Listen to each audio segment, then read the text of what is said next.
Bantu expansion lie. This 9-part video is speaking to those genetically, socially and emotionally connected to indigenous Central Africans that speak so-called Bantu languages. More precisely, Democratic Republic of Congo today is what I'll be relating this whole subject to. I'm not a geneticist, linguist or scholar, so I won't be adhering to any scholarly or academic-like practices within this 9-part video. I'm not well educated either, but just know I'm intelligent when it concerns my people. So this video is not appealing to westernized scholars, archaeologists, linguists, geneticists or scientifically literate people who reinforce the mainstream narrative about the so-called Bantu migration. This 9-part video is not a debate. There is no debate. Just acknowledge this 9-part video is simply communication with my target audience, speaking about our history and our people concerning the Bantu expansion lie. I'm just going to let you know in advance, I'm going to be touching on root problems concerning the Bantu expansion lie. This will involve discussing the theories and the people behind the theories, politics, geopolitics, scientific racism, ethnic cleansing, social engineering and other stuff, so long as I understand it to be relative to the Bantu expansion lie and how it affects indigenous Congolese people today and how it affected them. I'm going to start off with the first guy on the left. His name is Johann August Wilhelm Neander. He was born on the 17th of January 1789 to the 14th of July 1850. He was son of a Jewish man named Emmanuel Mendel before the dissolution of the Roman Empire. Johann was a German theologian and church historian when Germany was part of the Prussian kingdom. And now the guy in the middle, Friedrich Schleiermacher, who was born on the 21st of November 1768 to February the 12th, 1834. He was son of a man named Gottlieb Schleiermacher, who was son of a known Zionite pastor named Daniel Schleiermacher. He was Frederick's grandfather, basically, Frederick's grandfather. Obviously, due to his family connections, he was educated at a Moravian type school, which the organization is known to be the oldest Protestant denomination, going back to the Bohemian Reformation in the 15th century, basically the Bohemian Kingdom. Friedrich Schleiermacher was a theologist, philosopher, a biblical scholar specializing in the Jewish Hebrew language and leading in the development of theories concerning the origins of biblical texts. And from the German Prussian kingdom, he was actually nicknamed the father of modern theology. Now, the guy on the right hand side, his name is Wilhelm Martin Leberet de Wet, who was born on the 12th of January 1780 to 16th of June 1849. He was son of a possible Zionite pastor as well, also before the dissolution of the Roman Empire. He too was a German theologian, also a biblical scholar, specializing in the Hebrew language when Germany was part of the Prussian kingdom. I want to touch a bit more on Friedrich Schleiermacher. It may be in your interest to know Friedrich Schleiermacher was an advocate in restoring and reorganizing the Age of Enlightenment movement via their 17th century version of Christianity, which was basically the Protestant version of Christianity. The Age of Enlightenment movement was basically a European elite movement, also known as Illuminismo by the Portuguese, which they can also infer to the term Illuminati basically. In the 16th to 18th century, this movement was technically Masons, Freemasons, politicians of those times, from families of different monarchies, different royalties, across the whole of Europe, who would have had their meetings in Masonic lodges discussing humanism, global dominance, slave trade, African science, African history, theology, religion, psychology, social engineering, sociology, economics, law, you name it, philosophy, metaphysics, and many other subjects, following their discoveries in Africa during and post the Atlantic slave trade. Now, going back to these three theory magicians, which leads me to another man named Frederick Bleek. He was born on the 4th of July 1793 to the 27th of February 1859.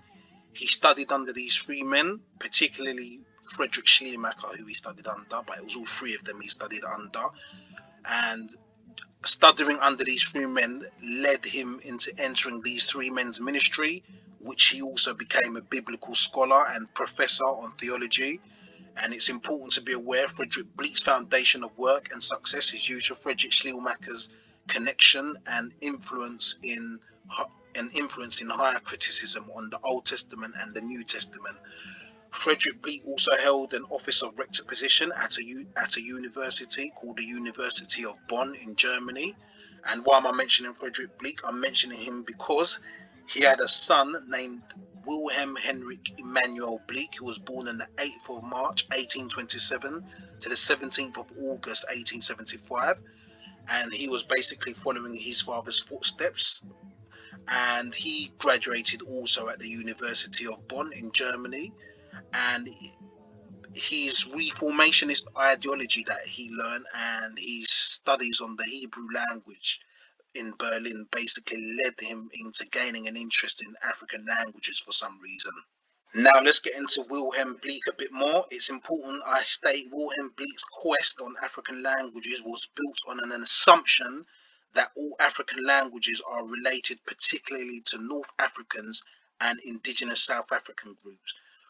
Why he studies on Hebrew led him to this quest in Africa is not transparent. However, he was in search of something like his predecessors and Friedrich Schleiermacher and all of them. Also be made aware Wilhelm Bleek's work on African languages involved working with a man named Wilhelm Peters, who was a zoologist, and I'm mentioning that because some of you may not be aware of Germany's past with human zoos, just so that you're aware, so I wanted to make note of that.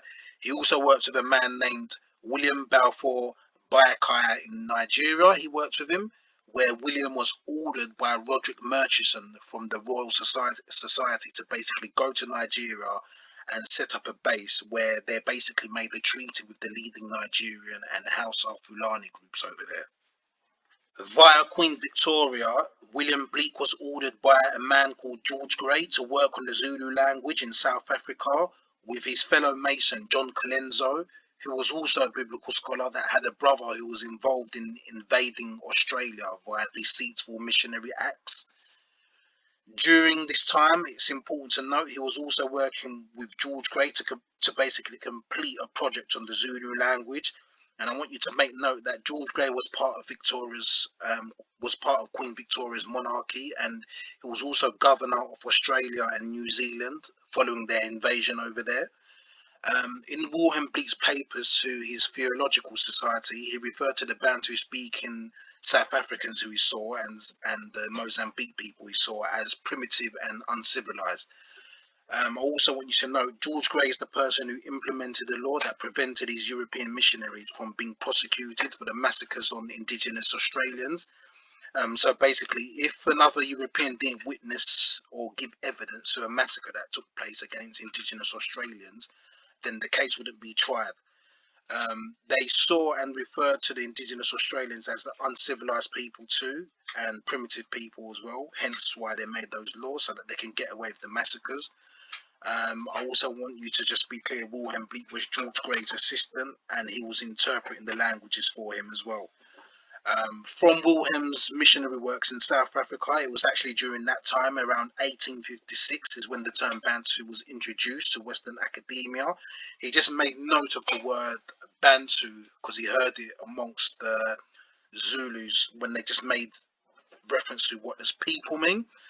He didn't actually say Bantu is a language group or anything like that. This is before Bantu became a so-called language group or anything like that. Because of that word, it got introduced to Western academia and the Western world, and it started to get promoted. So that's how the word came about. And I also want to make note that Wilhelm Bleek said that the languages in Mozambique belong to South Africa and most of West Africa. And I just want you to remember his main missionary quest in West Africa was amongst the Fulani and the Hausas. So you understand how West Africa came into this Bantu thing. So, yep, that is it for part one. Stay tuned for part two.